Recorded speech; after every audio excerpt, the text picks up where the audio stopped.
Welcome to episode 5 of Panasonic's The Sound Experience, a series on the future of audio and mobility. And now, Panasonic's Director of Marketing and Communications, Maria Rohrer. Welcome, everybody. There is a legacy brand that is not so quietly built a musical narrative amongst us that needs a shout out and a longer talk. And I might add, the work that they're doing not only meets the call of the times, but frankly, the idea of music and creative expression has shown to be the relief and escape we crave regardless of current events. So today we are talking Fender, a brand you know and maybe love, but a brand that has the hearts and minds and the deep loyalty of many artists and customers over the years. And I cannot think of a better way to dive into a brand that has been the trusted partner of our favorite artists and have supported so many new players on their musical journey. Welcome, everybody, to a new year. Welcome to 2021. Today, a group podcast with my friends at Fender, a social event today, really, that rounds out our last episode for Panasonic's Sound Experience podcast. So I want to do some introductions first. I have Ethan Kaplan. Ethan is General Manager, Fender Digital. Welcome, Ethan. Thank you so much. I have Dan Heitkemper, VP and Licensing and Brand for Fender. Welcome, Dan. Greetings. Matt Watts, our Vice President and Expert Marketing Guru here from Fender as well. Welcome, Matt. Thanks. Happy to be here. Alan Abbasi, Manager of Product Development, probably an incredibly important job. And we're going to talk about that with Alan today. Welcome, Alan. Hi, thanks, Maria. Nice to see you. And there is a Panasonic connection to this. So we have Jim Viola, our Manager of Premium Branded Audio, and the lead, the coordinator, and the main contact on Fender. So welcome, Jim. Thank you for doing this. Thank you very much. It's great to be here. Again, I'm Maria Rohrer, the Director of Marketing Communications, and thank you for joining us on our last episode. It's been a fun series. Going forward, I'm naming this segment Fender Forward, but really to move forward and doing our little deep dive here, you need to know where you have been as a brand. So we're going to start there, and we're going to lead off with Ethan. Ethan, there's a high-level history about Fender that is incredibly unique in the history of these kinds of iconic American brands. Tell me a little bit about the overall evolution of Fender, the Fender experience. What started it for all of these brands, and how did it catch fire like this?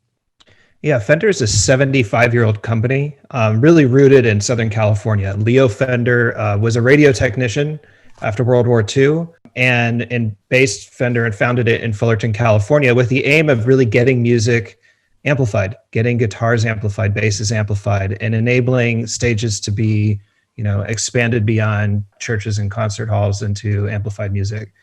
For the 75 years, we've honed and perfected Leo's original designs, the Telecaster, the Broadcaster, the Stratocaster. What Leo really did is listen to musicians. He didn't actually play guitar, but he was one of the best listeners in music. He listened to how musicians wanted to play, to how their instruments wanted to sound, to how they wanted to feel. And he tried to make guitars that were accessible to musicians with a bolt-on neck, using wood that people wouldn't normally use, and evolving the guitar and evolving its design in response to how musicians were using it. So for the past 75 years, we've operated with that same mandate. Leo would often say that artists were angels and his job was to give them wings to fly. And we've taken that to heart. We, for 75 years now, have been taking what he started and continuing on that journey. Artists are angels, and it all started with listening. Some big life lessons there, as well as building this amazing brand.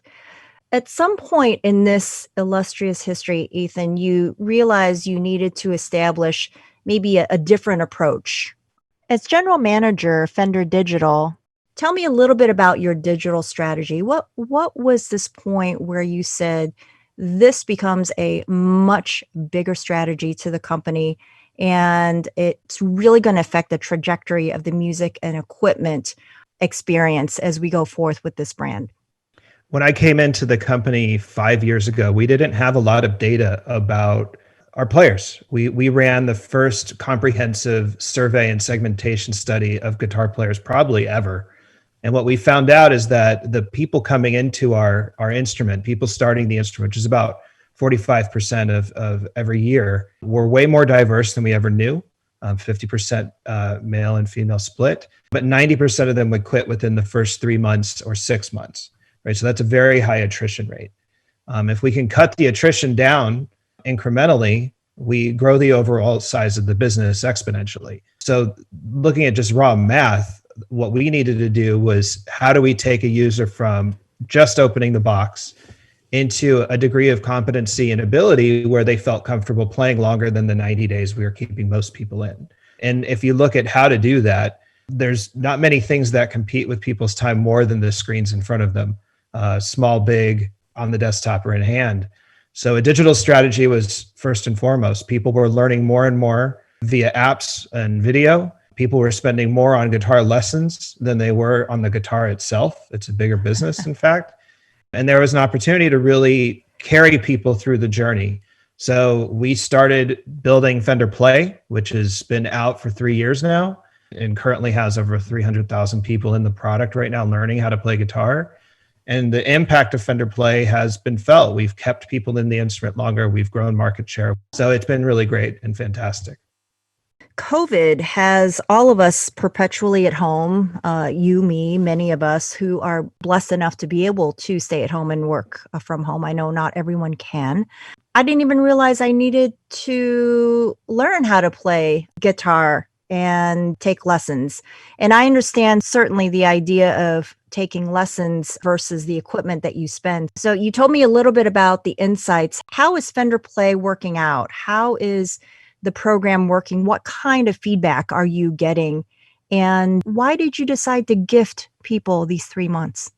Like everybody, in March of last year, we all had to go home. Our artists had to go home and stop touring, and it really disrupted a lot of things. And it was a time of high anxiety in the business as a whole. And as we looked at to see what could we do, we can't force tours or anything, but what we could do is let's get people playing.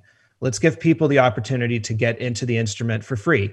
So we did playthrough as a promotion for the first, I think, 150,000 people, and we blew through 150,000 people within a day. So we kept extending it upwards and upwards. And eventually we had 1 million people within the product using Fender Play, buying Fender gear, really learning how to play, participating in our online forums and showing what they did. And it really helped, I think, for people. And since then, Play is really what we've seen, even without the free 3 month. Guitar sales are doing really well. People are saying that it's something to focus on that's relaxing and eases anxiety, and music as a whole is doing really well. So people stuck at home has been kind of terrible, but at the same time, I think people are picking up new pursuits and new passions and new hobbies that disconnect them from the calamity in a way and connect them more with music and with creativity and with artistry. And that's always fundamental to what Fender has always been. I'm just amazed at what companies like yours find as new insights for people as we are sheltered in place waiting for things to break. And it's amazing what kind of talent you can find and what things you can build and train in that process. And someone who tends to know the customer base very well is our marketing expert, Matt Watts. So let me turn to Matt here a little bit and talk about the history with the brand relative to insights on your customers. What kind of customer are you seeing? You're seeing a new emergence of a love of maybe wanting to play guitar, as Ethan mentioned, but they haven't had a chance. So Fender Play allows that. What else have you seen with your customer base, the loyalty factor? And what is this Fender factor that you see in the recipe that makes it so enticing to both individual customers and artists? Tackling the artist piece first, I think first and foremost, artists have a just really deep connection with our instruments and our products. You know, the product team at Fender has always done a great job, but somehow they continue to outdo themselves and elevate what they deliver upon every year. I think it doesn't matter if you're a new player, an aspiring player, or playing 300 shows a year in the biggest arenas and stadiums, we make something for everyone. And I think like any player out there, artists all have to start somewhere. So there's a good chance that their first guitar was a Fender.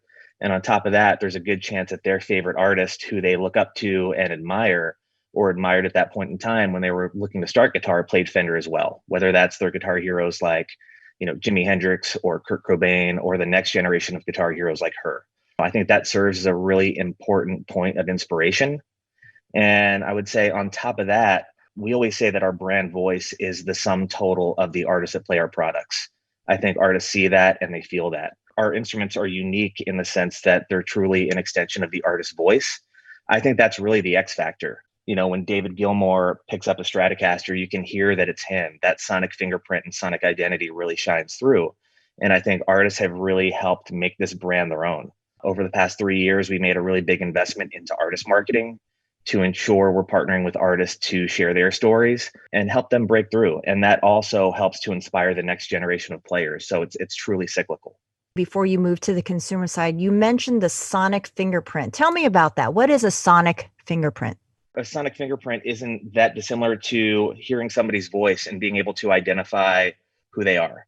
There's great singers out there where you can hear the first note of what they're singing and you automatically know who that singer is. Mm-hmm. And, our instruments truly allow guitar players to create their own sonic identity. Like I said, these instruments are truly an extension of their voice, their playing style, and their sound. Wonderful. Wonderful. Yes, please continue with, you were going to talk about the consumer. On the consumer side, as Ethan spoke about, we did do a consumer research study a few years back, and the findings were pretty illuminating. I think it also backed up a lot of our assumptions. We learned that 50% of first-time guitar buyers are female, and we also found out that Black and Latin players are the two fastest growing segments in guitar. As a marketing, organization within the company, and as a company, the company as a whole as well, we had made it a point before having that data to really focus on gender parity and diversity. But having that data really helped us elevate our level of support and our investment. I think people really want to see themselves in their heroes, especially their guitar heroes. So if you look at our social channels and marketing content last year, 50% of our content featured women and or artists of color, which we're super proud of. We also launched our first signature project with a Black female artist in Her, who has a few Grammys under her belt. She's hands down one of the most exciting players and artists around. Yes, she is. And isn't she? She's incredible and just such a great style. And she definitely has her own sonic identity when it comes to her voice and her playing abilities. I think the one thing we're noticing is guitar is getting younger and more diverse. We couldn't be more excited about it. And I think, Ethan's work with Fender Play is just helping get more new players into the ecosystem, getting them into guitar and helping them learn that much faster than they would have otherwise. So I think we're going to help create a lot of great guitar players and artists down the line as well. That's always very exciting when you can hold your base of loyal customers and also expand to others. It sounds like you guys are doing some very directed things to capture that customer and capture them very satisfactorily. Let's turn to Al Abbasi to get into some of the product development for Fender. As we gain all this information about what performance and performing artists need versus what I would call the home musician, how does Fender approach product innovation? Is it the same for the up and coming professional, so to speak? Even though a lot of them, as Matt said, they're starting out, right? They have to start somewhere. Is that the same for the one that's going to make it their profession versus the home artist? What do you think? It's an interesting question. I think there is a lot of intersection in the needs of players, whether they play at home or whether they're a professional that plays on stages in front of thousands of people. At the root, I think people want a guitar, especially when it comes to electric guitar. They want a guitar that has a comfortable neck. And especially with the Fender, they want that classic, warm, organic, crystalline Fender tone. And so from that standpoint, the same guitar that someone would play with and record with at home is oftentimes the exact same guitar they might take onto a stage and perform with in front of thousands of people. Our approach is basically, we talk to players. We're in a unique position where we can talk to musicians and artists all the time.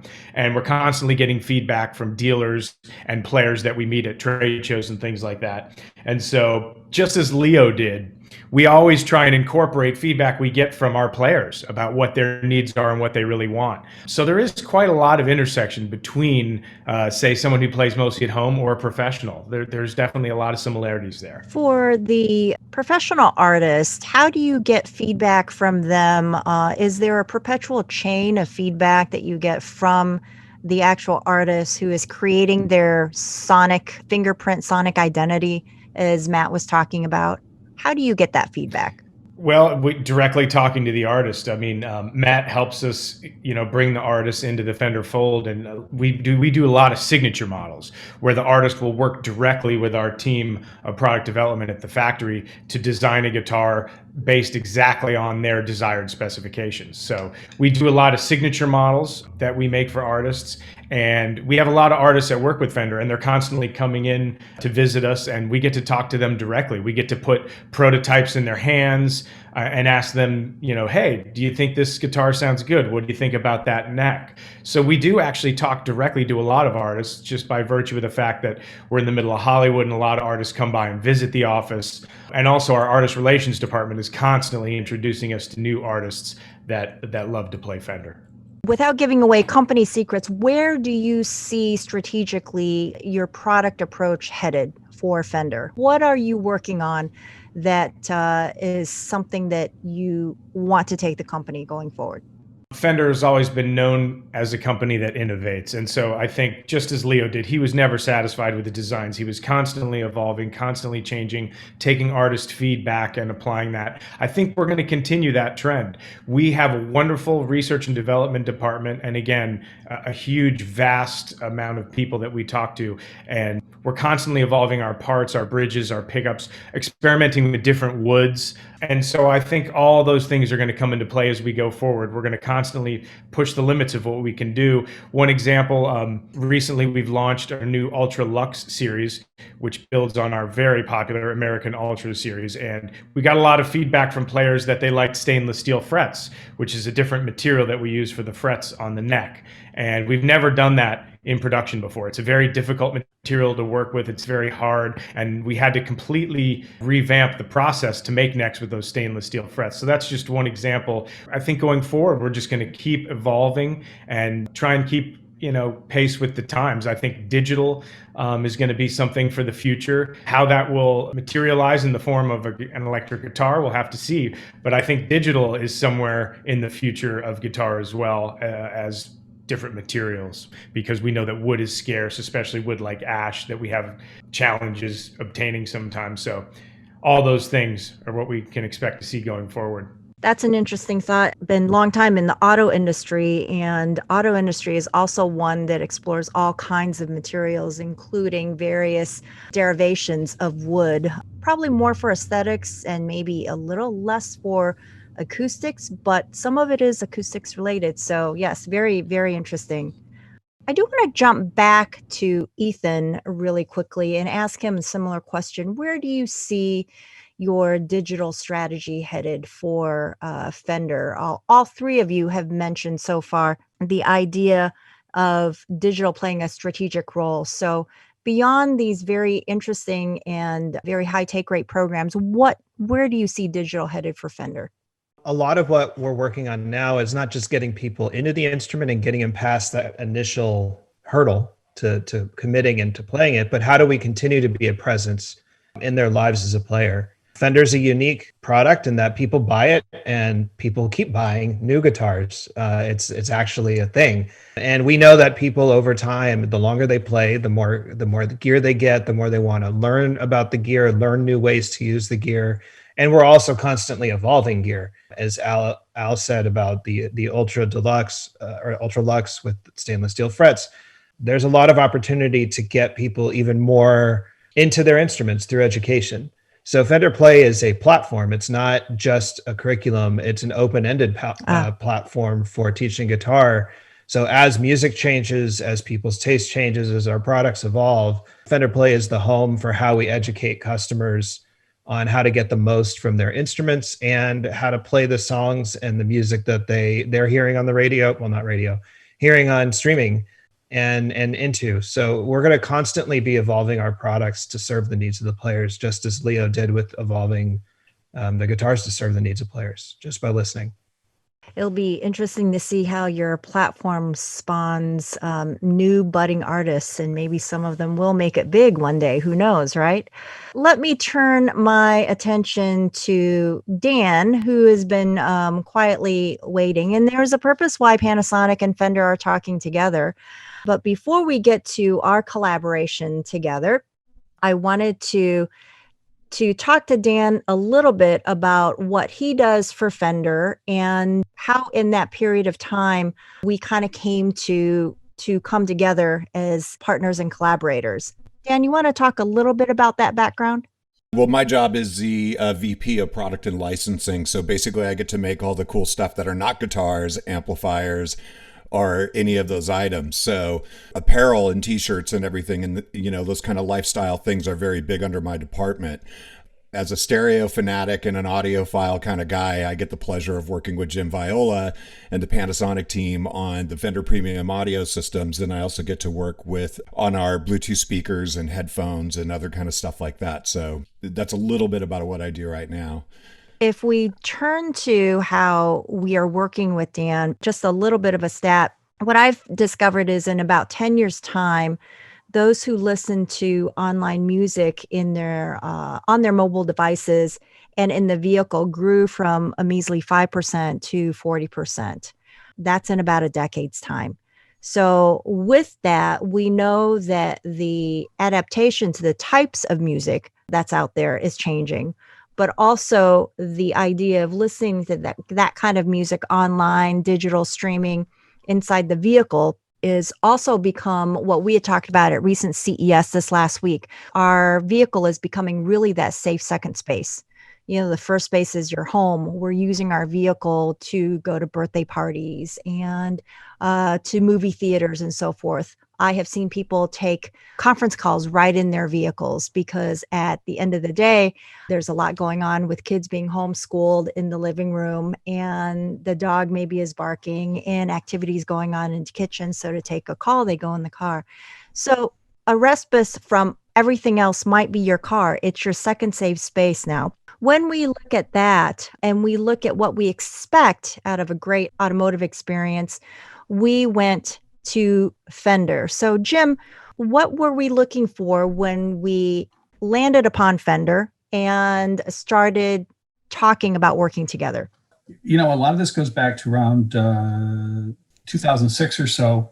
Tom Dunn, who's our director for the premium audio team at Panasonic Automotive, did quite a bit of research as far as trying to find another brand that we could work with to expand our premium audio presence in the automotive marketplace.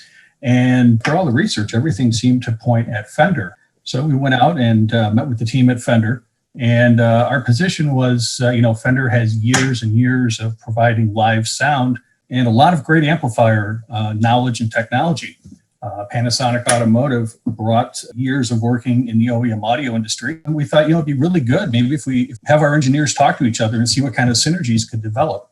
And as a result of that, a demo car was done. We signed our agreement in 2007. We went to market in 2010. We launched on the Volkswagen Passat and the Jetta. And we expanded throughout the Volkswagen line. In 2011, we were awarded the OEM Car Radio of the Year by CNET on the Volkswagen Beetle, which is really a pretty amazing thing because Fender was a new player in the market. And here they were winning these accolades for, being the Car Radio of the Year by a very respected source. And CNET, stated that, the Fender system sounds as good as the Mark Levinson system and the Lexus and the Harman Kardon system and the BMW.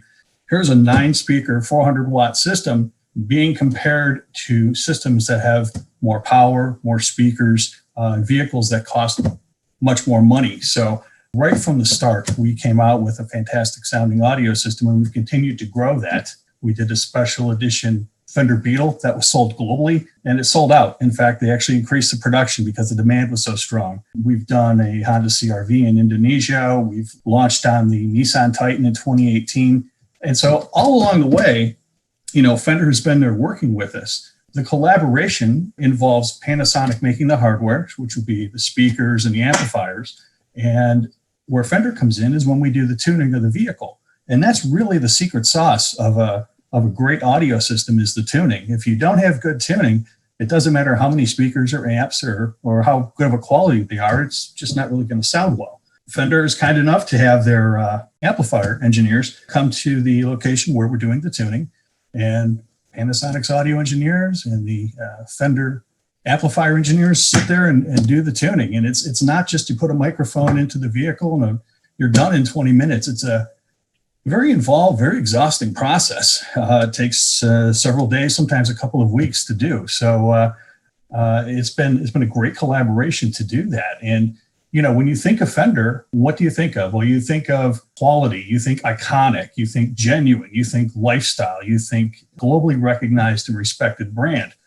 And so, those are great things to have as a car audio brand to bring into the OEM community. The Fender folks were talking about a sonic fingerprint, and that's something that a Fender premium audio system has. We want to give the listener the emotion of a live performance. And so what our sonic fingerprint is a nice front sound stage, sound that stays very clean and clear. Even when turned up, there's no distortion. You can hear the vocals, you can hear the instruments. They're not fighting each other. The bass has punch at high volume or low volume. People get in there and they start listening to it. And if we're doing a trade show or some other event and we're getting people in the vehicles to listen to them, the problem isn't getting them in the car. It's trying to get them out to get the next group in because they're having such a good time listening to things.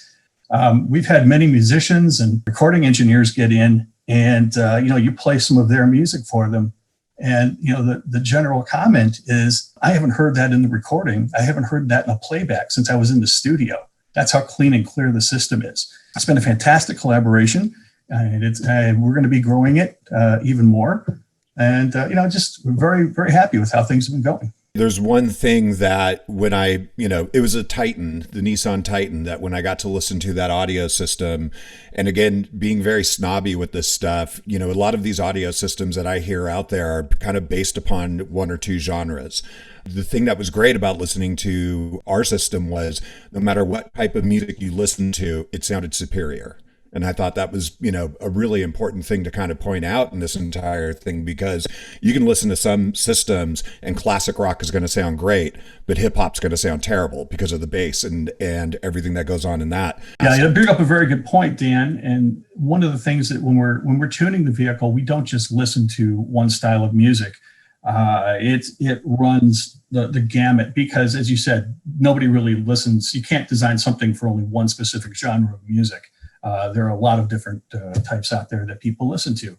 The other key thing here, and Maria, you brought up that, the use of phones and people digitally streaming their music. It also depends on the source that people are using. So I always try to tell people to use the highest quality source material that they can get because, people are so used to listening to things on little earbuds. And when you put some of that music on what I call a large system, which could be a car audio system or a home audio system, it really exposes poor recording and poor bit rates. And sometimes the music's almost, you can't listen to it. It's almost painful to listen to. But I always advise people to use the best source material that's possible, and it will reward them when they listen to it. They'll certainly hear a lot of things. There's so much compression that's done in the music industry today to get these files out there. So it's very important to have a good source. And a lot of times too, when you're looking at Apple Music or something like that, in the way that they're mixing the records too, to kind of, make up for those compressed inefficiencies, when you get it into a good system, it just is too loud. And it's almost, you suffer from fatigue very quickly. Mm-hmm. Yes. We talked a little bit about that in one of our other episodes. Dan, I did have a question for you because Jim brought this up. We are trying to take what is known for the last 75 years as the emotion of a live experience that is Fender and put it into a vehicle. When you joined with us, did you believe that could happen, that we could actually take that live raw experience into the vehicle? Yeah, absolutely. But it's all the things that we just said, right? Like it's making sure that no matter what kind of music that you're listening to, you're having the best sonic experience. Soundstage is a really big word, in our industry. And if your soundstage is properly and you're feeling like the guitarist is over here on the right, the bass player's over here on the left, the drummer's somewhere in the back, and the singer's somewhere in the front, then that's how you're getting to that sonic experience. I'm going to give Dan the last word because when we were prepping for this, we talked about Fender being a lifestyle brand. Talk to me, Dan, about the community, social, customer, loyal significance of giving the moniker lifestyle to the company that you work for. It's interesting to think of the way that we got here, right? As we said a few times in this, we span all ages and genres, and that's very unique and very rare.